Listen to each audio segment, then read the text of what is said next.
Hello everyone, welcome back to my channel. I am Urvi Joshi, an assistant professor, and today we are going to discuss about a summary or the plot or the main character of a very important novel, A Grain of Wheat by Ngugiwa Thiong'o. It is a part of world literature and the writer belongs to Africa continent. First of all, we will discuss about the author, then main plot or the main characters of the novels. So without any further delay, let's move on to the video. About the author, Ngugiwa Thiong'o. He was born in 1938 in Kenya. He is author and academician very well known as a East African uh, East African's leading novelist. He has begun his writing in English, but after writing A Grain of Wheat, he decided to write in his primary language Gikuyu. So उन्होंने क्या किया, काफ़ी सारे works लिखे हैं उन्होंने. 1964 में उनका सबसे पहला वर्क पब्लिश हुआ, लेकिन अ ग्रेन ऑफ वीट लिखने के बाद और इसे पब्लिश करने के बाद विच मीन्स इन 1967 जब ये वर्क पब्लिश हुआ, उनके बाद उन्होंने अपनी प्राइमरी लैंग्वेज गिकुयू में लिखना शुरू किया, जो कि एक डायलेक्ट है, बोली है. ठीक है, okay. So his works includes literary genre like plays, novels, short stories and essays which describes the social criticism to children literature. He is also the founder and the editor of the Gikuyu language journal Mautiri. His notable works are as under Weep Not a Child 1964, The River Between 1965, A Grain of Wheat 1967, Petals of Blood 1977, Metigari Ma Nirungi 1986, Murogi wa Kogogo, or another title or subtitle is Wizard of the Crow 2006. His notable awards are the International Nonino Prize 2001, the Park Keyang in Prize 2016. काफ़ी सारे लंबे list है, लेकिन मैंने जो important मुझे लगे वो मैंने इसमें ऐड किए हुए हैं. Okay. In 1967 the East Africa Nobel prize, 1964 UNESCO's first prize for his debut novel weep not a child on the first world festival of black arts in Dakar. In 1973 the Lotus prize for literature. Yes, one another important thing which you must include in your introduction while you write your elaborative answer. Okay, he changed his name from James Negugi to Ngugiwa Thiong'o, which means कि उनका पहला नाम James Ngugi था. उन्होंने the grain of the wheat novel लिखने के बाद अपना नाम चेंज कर दिया. Okay, so his novel a grain of wheat marked him as a Fanonist Marxism. He subsequently renounced writing in English the name James Negugi as a colonist. After changing his name, he gave up his writing in English and began to write in his native language Gikuyu. Now the key points or key facts about the novel. 1967 में publish हुआ. Setting जो है वो है थबाही village Kenya का, जो कि एक फिक्शनल टाउन है. इवेंट जो है इसमें काफ़ी सारे इंपॉर्टेंस है इवेंट्स, जैसे कि केनिया का इंडिपेंडेंस 1963, और लेकिन पूरी जो स्टोरी है वो फ्लैशबैक में चलती है. तो 1920 से लेकर 1963 तक के पूरे इवेंट्स हैं जिनको ये याद करते हैं. पूरी नोवेल जो है उसे 14 चैप्टर्स में डिवाइड किया गया है. इम्पोर्टेंट काफ़ी इवेंट्स है जिसको इन्होंने डिस्कस किया है, लाइक माओ माओ मूवमेंट्स और upstreams, detention camp, emergency after 1955 for 2 years and uhuru celebration. Uhuru का मतलब होता है independence. Okay. Major characters of the novel जो है वो है म्यूगो, जो कि हीरो है, हमारा मेन कैरेक्टर है. करंजा, जो कि विलन है. गिकोन्यो और मुमी, ये हस्बैंड वाइफ है. और उसके साथ मतलब करंजा जो है वो विलेजर है, उसी गांव का है, लेकिन एक एंटोगोनिस्ट का रोल है इसका. ब्रिटिशर्स भी ऑब्वियसली एंटोगोनिस्ट है, क्योंकि ये जब कोलोनाइजेशन हुआ था अफ्रीका में, जब ब्रिटिशर्स ने इन्हें कोलोनाइज्ड किया था, उस वक्त का ये है फ़र्क. तो ऑब्वियसली ब्रिटिशर्स जो है उन्हें हम एंटोगोनिस्ट के रूप में देखेंगे. किहिका, मुम्बी एंड वंगू मैक्री, ये तीनों जो है वो भाई बहन है. किहिका जो है वो शहीद हुई है इसी वो माऊ माऊ अपस्ट्रिंगिंग का पार्ट होगी. ये माऊ माऊ जो है वो एक मूवमेंट हुआ था और एक पूरा ग्रुप था, जैसे 1857 में हमारा जो हुआ था स्वातंत्र्य संग्राम, उसमें काफ़ी लोग शहीद हुए थे. तो किहिका भी उसी तरीके से शहीद हुई है और गाँव में उसकी बहुत रिस्पेक्ट से उनका नाम लिया जाता है. मुम्बी, जो कि गिकोन्यो की वाइफ है, और वंगू मैकरी उसका सिर्फ जब नोवेल शुरू होती है तब हमें पता चलता है कि मुंबी ने अपने भाई और बहन दोनों को इस जो फ्रीडम फाइटर की जो फ्रीडम की लड़ाई थी उन्होंने उसमें इन्हें खोया है, लेकिन इनका कोई ख़ास रोल हमारे पास है नहीं। उनके अलावा जो कैरेक्टर है वो है lieutenant Koinandu and general R. Another important characters are John Thompson and Margery, जो हस्बैंड वाइफ है। मार्गरी का रिलेशन जो है वो डॉक्टर वैन डैक के साथ है, ऐसा बताया गया है इसमें। Okay, now plot of the novel की पूरी जो स्टोरी है उसका मतलब पूरी जो नोवेल है उसका प्लॉट क्या है वो देख लेते हैं। Novel begins with the Uhuru celebration on 12 December 1963। तो 12 दिसंबर 1963 में उहरू सेलिब्रेशन है यानी इंडिपेंडेंस है।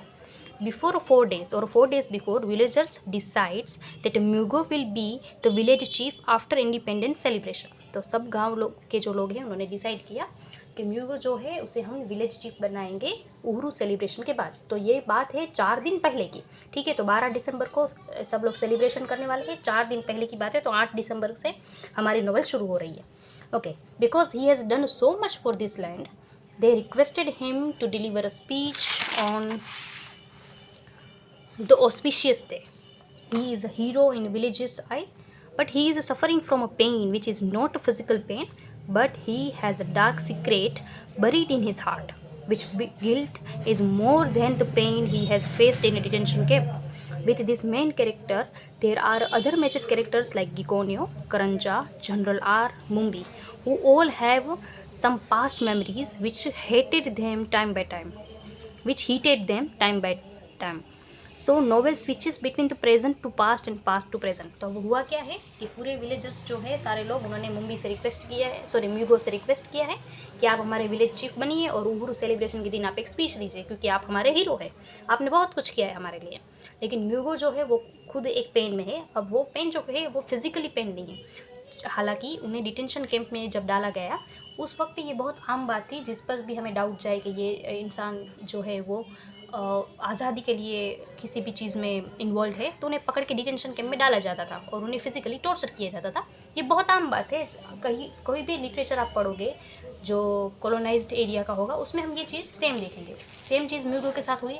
हालांकि म्यूगो जो है वो माओ अपस्ट्रिंगिंग का कोई भी पार्ट नहीं है, वो मेंबर ही नहीं है उसका, लेकिन फिर भी उसे उठा के डाल दिया गया है और फिजिकली टॉर्चर किया गया है।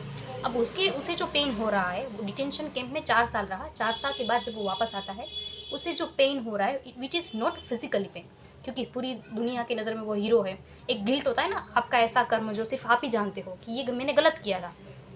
सेम चीज़ है जो म्यूगो को परेशान कर रही है। अब वो डार्क सीक्रेट क्या है वो हमें आगे जाके पता चलेगा। इस नॉवेल के जितने भी मेन कैरेक्टर है, गिकोयो, मुंबी, जनरल आर, उनकी वाइफ करंजा, ये हर कोई पास्ट को देखता है और प्रेजेंट को देखता है। तो ये पूरी स्टोरी जो है वो पास्ट टू प्रेजेंट और प्रेजेंट टू पास्ट स्विच होगी और हर कोई है जिसने अपना जो भी गलत किया है वो चीज़ उसे टाइम बाय टाइम हीट करती होगी। जैसे कि हमने कुछ गलत किया होता है तो उसका गिल्ट हमारे अंदर रह जाता है, तो हमें कुछ वक्त के बाद वो चीज़ें हमें हीट करती है। बस यही सेम चीज़ें हैं। ओके, मेन कैरेक्टर है म्यूगो, जिसे देख लेते हैं हम। Okay, Mugo is a central character of the novel who is a passive speaker, मतलब कि बहुत कम बोलते हैं ये जनाब, ठीक है। We very often found him to speak with others while he is a great listener. हाँ, सबकी बातें सुनता है ये बंदा। He is a village hero, so people feel safe around him. सबको लगता है कि ये हमारा हीरो है, हमारे तारनहार है, तो हर कोई इसके साथ बहुत सेफ फील करता है। He is not just a part of a Mao movement, but Britishers thought that he is a part of that movement and the member of the movement who were against the white men, or we can call them the freedom fighters. He is an orphan child. He just want peace in his life. In this novel we finds that he is a most complex character, but slowly he decides to leave a burden which he carries on his shoulder, and that guilt of Kihika's death. According to Robson, Mugo is often in a state of limbo, poised between the several different images he possesses: the hero, the sufferer, the betrayer and the hermit. Page number 53। चलो, म्यूगो जो है वो माओ movement का हिस्सा नहीं था, लेकिन फिर भी उन्हें डिटेंशन कैंप में डाला जाता है। अब जब वो वापस आता है तब उसके अंदर गिल्ट है जो उन्हें परेशान करता है। एट लास्ट वो डिसाइड कर लेता है कि मैं अपने जो गिल्ट है, जो बर्डन है, वो मैं किसी को बता दूँ। अब वो किसे बताएगा? ऑब्वियसली इनकी बहन को, ठीक है। तो किहिका की बहन है मुम्बी, वो उसके पास उसे जाकर अपना गिल्ट बताएगा कि किहिका जो है, सबको ये लगता है कि करंजा जो है he is responsible for Kihika's death, but ऐसा नहीं है, म्यूगो जो है वो बिट्रेयर होगा। तो हम ऐसा कह सकते हैं कि ऐसा हीरो या एक ऐसा कैरेक्टर जिसके बहुत सारे लेयर्स हैं, विलेजर्स की नज़रों में देखो तो वो एक हीरो है, वो खुद एक सफ़रर है जो सफ़र कर रहा है अपने ही गिल्ट से, एक बिट्रेयर, एक धोखेबाज भी है क्योंकि किहिका का दोस्त था ये, ठीक है, और एक हर्मिट, एट लास्ट वो सब कुछ सरेंडर कर जाता है, जबकि विलेज में उसे पूजा जाता था, लेकिन फिर भी वो अपने आप को सरेंडर कर देता है कि ठीक है मैंने ये किया है, अब तुम लोगों को जो करना है वो करो, मैं आपके सामने खड़ा हूँ, ठीक है, लेकिन पूरा गांव जो है वो उसे माफ़ कर देता है। सो इनके अलग अलग लेयर्स हैं। Kihika, a sister of Mumbi who is a wife of Gikonyo. Kihika, a freedom fighter and also a member of Mau Mau movement or group. She has taken an oath as a soldier. She has lost her brother in this journey of freedom. Before her murderer, she took a shelter of Mugo's hut because white men searching her around the village. She was with Mugo and tells the story of 1920s, how Britishers came in this land and how the situation changes. She always carries a Bible with her, but when she killed by Britishers, she hasn't Bible with her. These habit shows that how villagers admired white men and accepted their missionaries act. As she said in this novel, they looked beyond the laughing face of the white man and suddenly saw a long line of other red strangers who carried not the Bible but the sword. Page number 12. Okay, किहिका जो कि माओ माओ movement का part है, soldier है जिसने oath ली है, ठीक है, कि हम देश के लिए शहीद हो जाएंगे वगैरह वगैरह वगैरह। अब जब ब्रिटिशर्स आए तब ये उन्हें बहुत एडमायर करते थे, तो ये हमेशा अपने साथ बाइबल कैरी करती थी, लेकिन जिस दिन इसका खून हो गया उस दिन उसके पास कोई बाइबल नहीं थी। सभी वाइट मैन जो है वो उसे विलेज में ढूंढ रहे थे, तो म्यूगो ने उसे कहा कि आओ मैं तुम्हें पनाह देता हूँ। और तब किहिका उसे अपने सामने, जब जो दोनों बैठे होते तो म्यूगो के सामने वो पूरी बात करती है कि याद है तुम्हें, जब वो दिन याद है जब ब्रिटिशर्स आए थे, जब हम उन्हें एडमायर करते थे, जब हमने लगता था कि ये हमें सिविलाइज्ड करने आए हैं, हम उनसे सीखते थे, हमने उसकी मिशनरीज एक्ट को देखा, हमने उनकी बाइबल की हैबिट को देखा, इन सब को हमने एक्सेप्ट किया।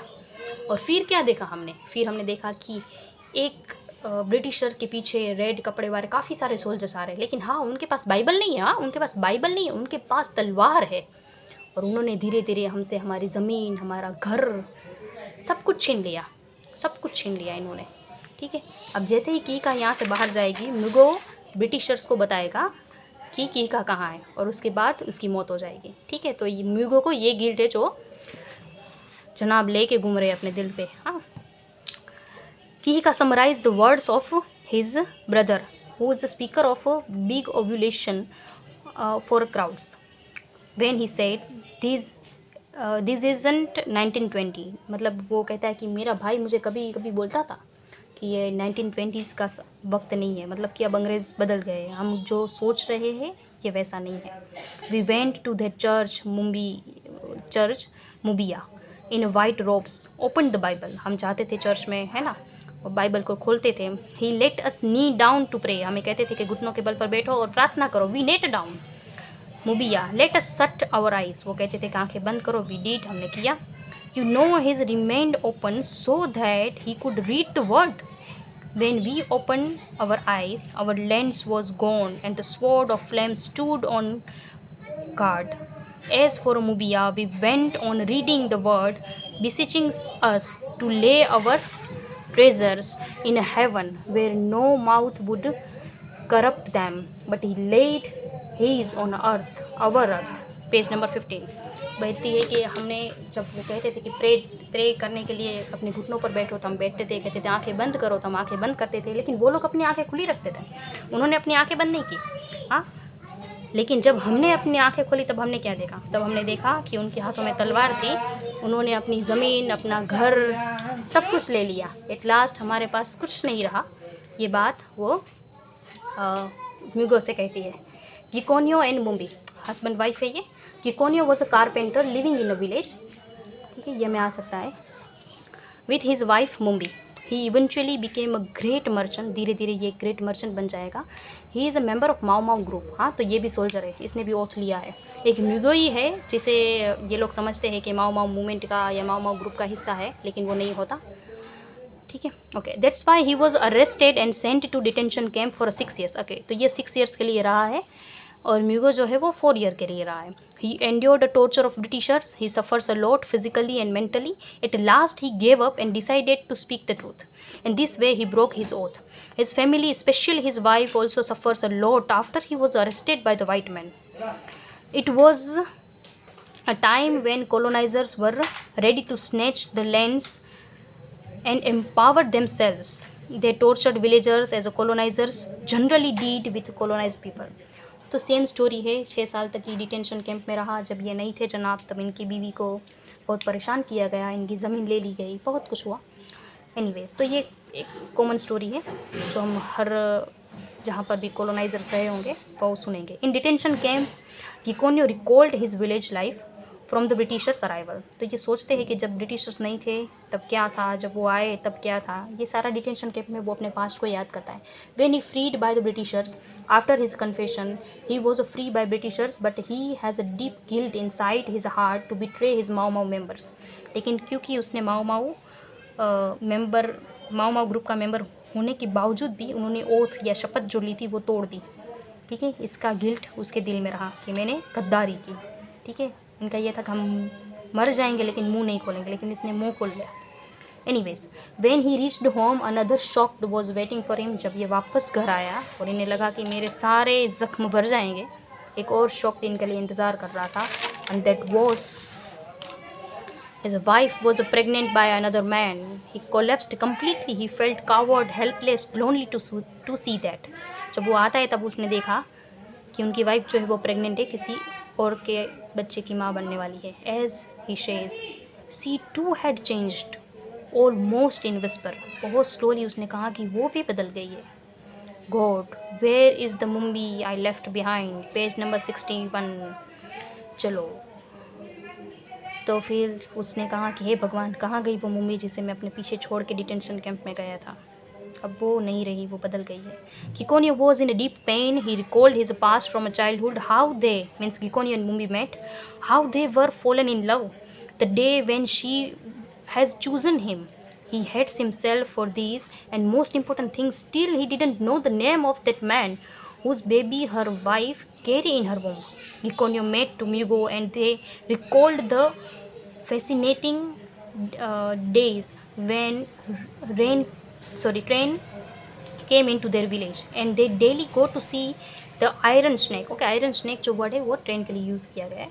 He went to this hut, his wife trying to speak with him but he is not ready.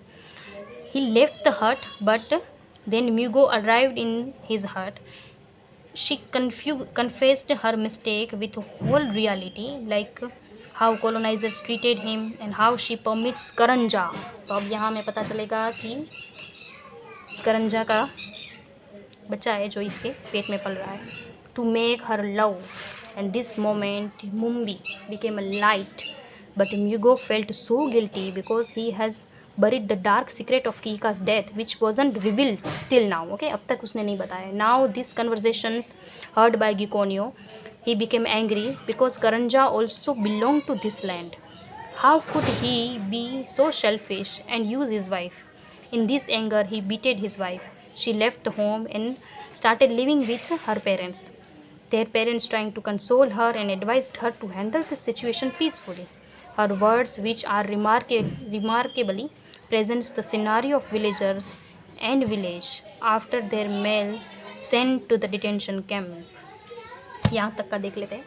गिकोनियो जो है वो जब आता है तब उसने देखा कि उनकी बीवी प्रेग्नेंट है और फिर वो देखता है कि कैसे बचपन से ये दोनों एक दूसरे के साथ थे, सेम ही विलेज में रहे, बड़े हुए, एक दूसरे के प्यार में पड़े, एक दूसरे को हमसफ़र के रूप में चूज़ किया और आज उसे समझ ही नहीं आ रहा कि कौन है.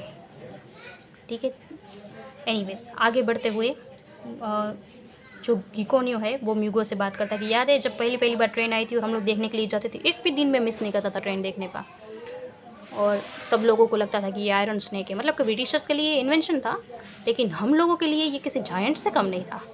एनीवेज थोड़ा और आगे बढ़ते हैं. गिकोनियो अपने घर जाता है हट में और मुम्बी कोशिश करती है कि वो उसे सब कुछ सच बता दे, लेकिन गिकोनियो वहाँ से चला जाता है.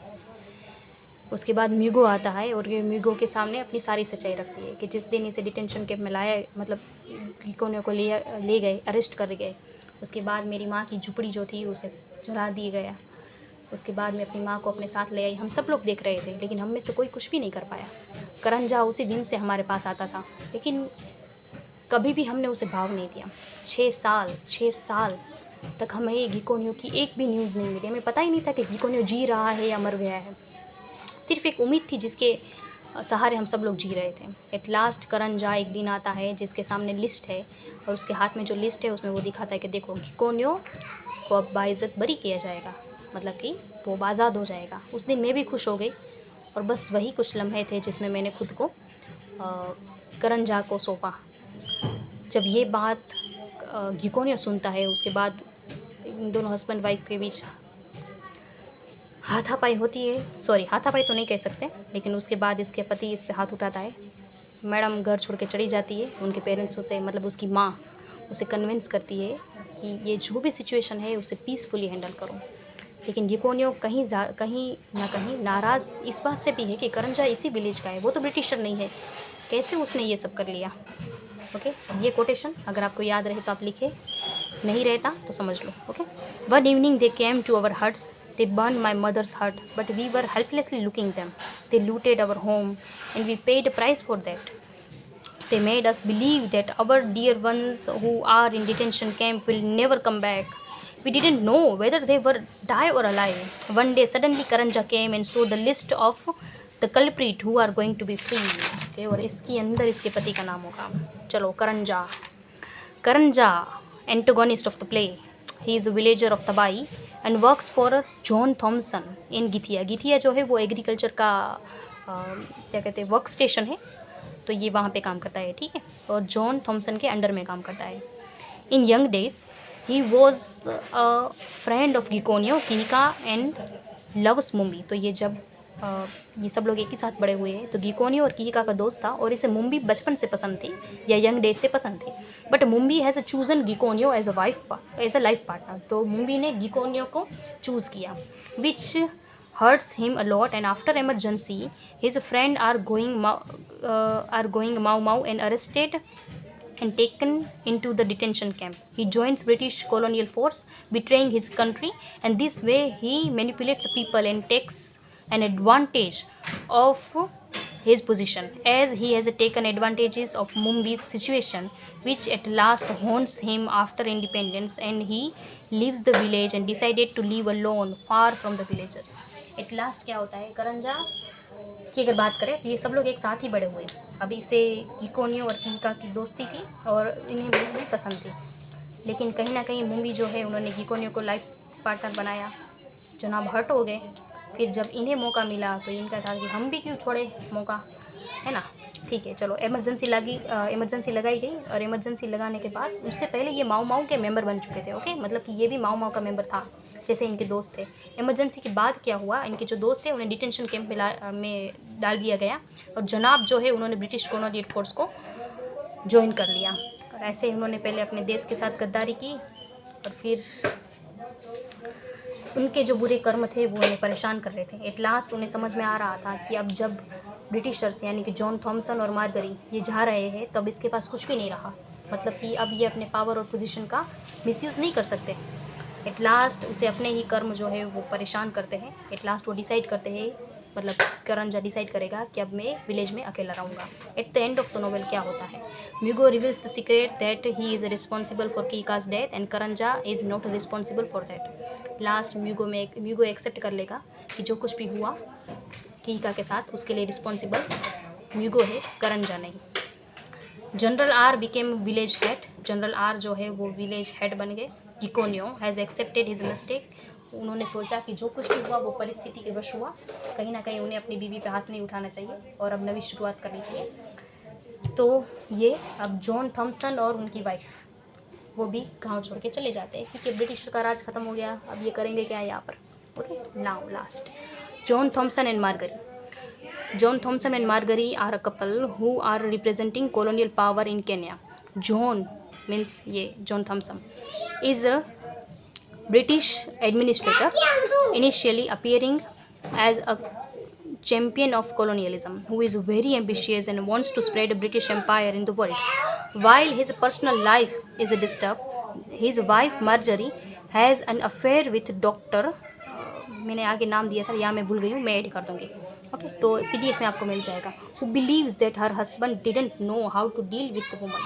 As she says, I have a memories with this house. Each and every corner of the house reminds me to the moment I spent with my love.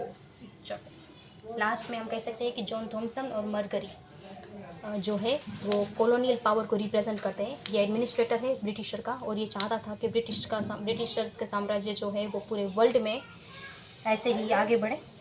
उनकी पर्सनल लाइफ इतनी अच्छी नहीं है. उनकी बीवी का अफेयर चल रहा है डॉक्टर के साथ, और उनकी बीवी को ऐसा लगता है कि जॉन थॉमसन यानी उनके पति को आता नहीं है कि वुमन के साथ कैसे डील की जाती है, और इसीलिए जब उन्हें ये गांव छोड़ना पड़ा तो बहुत तकलीफ़ हो रही है. और तब मैडम जो है वो सर को बोलती है कि मेरी बहुत सारी मेमोरीज़ है इस घर से, इस गांव से, इस घर का हर एक कोना मुझे याद दिलाता है मेरे प्यार की.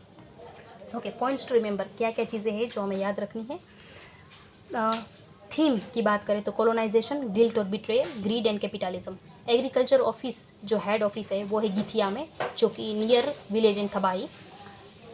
विलेज हेड ड्यूरिंग कॉलोनाइजर्स तो हम करंजा बोल सकते हैं, लेकिन मुझे परफेक्ट नाम नहीं मिला, मैंने रहने दिया है. मैं सर्च करके यहाँ लिख दूँगी. आफ्टर इंडिपेंडेंस विलेज हेड म्यूगो को बनाने वाले थे. ये नाम सजेशन में आया था, लेकिन एट लास्ट जनरल आर बनेगा. ओके, तो ये नाम जो है वो सजेशन में है. ओके, सभी गांव वाले ये चाहते हैं कि वो बने, लेकिन जनरल आर जो है वो बनेगा. दो और मेन कैरेक्टर है जिन्होंने म्यूगो को कन्वेंस किया था कि आप स्पीच दें, वो नाम भी मैं यहाँ ऐड कर दूँगी. उहुरू का मतलब होता है इंडिपेंडेंस. किस दिन पे इंडिपेंडेंस डे ये लोग सेलिब्रेट करने वाले थे, तो 12 दिसंबर 1963. टाइटल का क्या मतलब है? Title refers the biblical concept of grain of wheat, which का मतलब होता है which means dying to bear और सेक्रीफाइस, मतलब कि एक इंसान शहीद होकर दूसरे इंसान की ज़िंदगी को खुश कर जाता है. अब मोरल ऑफ द स्टोरी क्या है? मोरल ऑफ द स्टोरी कहीं ना कहीं देखा जाए तो जोसेफ कॉनराड का हार्ट ऑफ डार्कनेस के से सिमिलर है, कि सिविलाइजेशन के लिए आए थे, एट लास्ट वो खुद भी इसी में फंस गए. जैसे कि करंजा, ठीक है, उसे अपने ही कर्म जो है वो परेशान कर रहे हैं. जॉन थॉमसन जिसके पास साम्राज्य है, पावर है, पोजीशन है, लेकिन उनकी बीवी का अफेयर किसी और के साथ चल रहा है. तो ये चीज़ें हमें दिखा रही है कि जब भी किसी भी जगह पर कॉलोनाइज्ड किया जाता है तो जो लोग कॉलोनाइज्ड हुए हैं वो तो काफ़ी कुछ सफ़र करेंगे, काफ़ी कुछ खोएंगे, काफ़ी सारा पेन देखेंगे, लेकिन जब कॉलोनाइजर्स वहाँ से जाएंगे तब अपने साथ बहुत सारे ज़ख्म लेके जाएंगे. विच मीन्स कि हमारा कर्म ऑलवेज ऐसा होना चाहिए कि जब घूम के आए तो हमें तकलीफ़ ना हो. एटलीस्ट हम जब आईने में खुद को देखें तो देखने के लायक हो हमारे कर्म. एट लास्ट आई होप आपको ये समझ आया हो. So thank you so much. May God bless you to all. धन्यवाद. Bye bye. Take care. आभार.